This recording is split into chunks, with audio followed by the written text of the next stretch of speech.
So, how do we work with grief using therapeutic coaching? The first thing I'd say is that it's important to define what we mean when we're talking about grief. Yes, of course, grief can be the loss of a loved one. But grief is also a lot more than that. Grief can be the loss of status. It can be the loss of our sense of identity. It can be the loss of an anticipated future as the result of a life-changing event. Anywhere where we've lost something or someone that we have loved, we will have feelings and emotions around that. Now, in therapeutic coaching, we don't believe that everyone that's experiencing grief every time necessarily needs to have therapeutic support. The place where it's important is where the natural process of feeling and metabolizing and digesting feelings is not happening. One of the things that often can happen is that grief can feel overwhelming and our system goes into shutdown, or we've learned to not feel our feelings. So that natural process of feeling is not happening. We have a 4-stage model called the flow model for how we work with supporting opening up to feeling one's feelings in grief. The first stage of the process, the F of flow, is the foundations.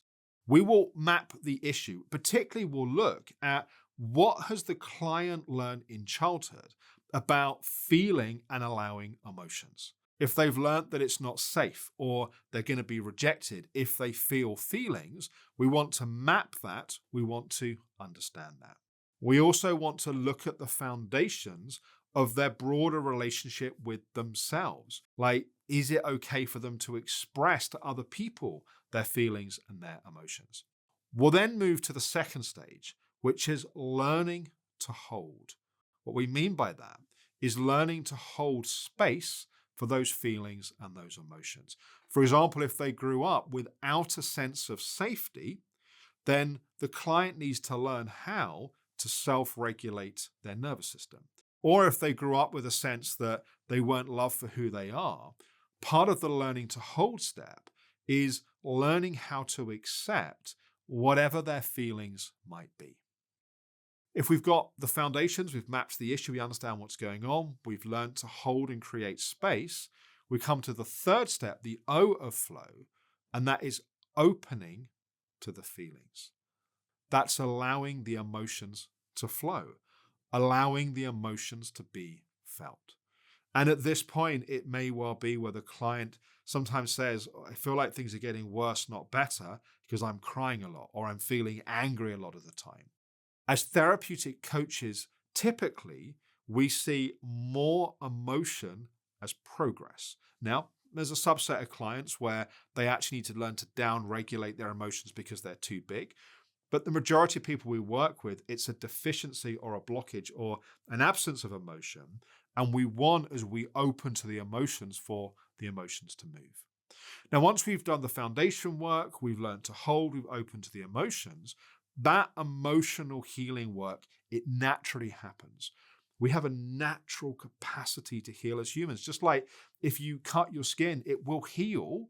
We may need to stitch the skin together, we may need to prevent infection, but that healing is a natural process. The same is true emotionally. We then come to the fourth step, which is we have to write a new meaning, the write being the W of flow. That often when we've lost something or someone that we've loved, we've often unconsciously written meanings which don't serve us, that maybe paint us in a place where we're a victim in the world, or we put us in a place where life is not worth living, or whatever it may be. And as we've done that healing work, we get to choose. We get to write the meaning of what that experience means. Now, as therapeutic coaches working with our clients, we have to be careful not to jump stages. We might be able to write at the start of working with the client, see that they've written a meaning that's not serving them, and we want to jump in and change that meaning. But it's often not very effective to do that whilst there's a lot of emotion that's trapped and stored in the body. So we follow these steps. We're also empowering the client along the way of teaching them the tools, of learning how to hold space for ourselves, of learning how to open to the feelings. If you'd like to learn more about training to become a therapeutic coach, you can go to therapeuticcoaching.com. You can find out more about the training, and then the best next step is to book a free discovery call to speak to one of our team about the training.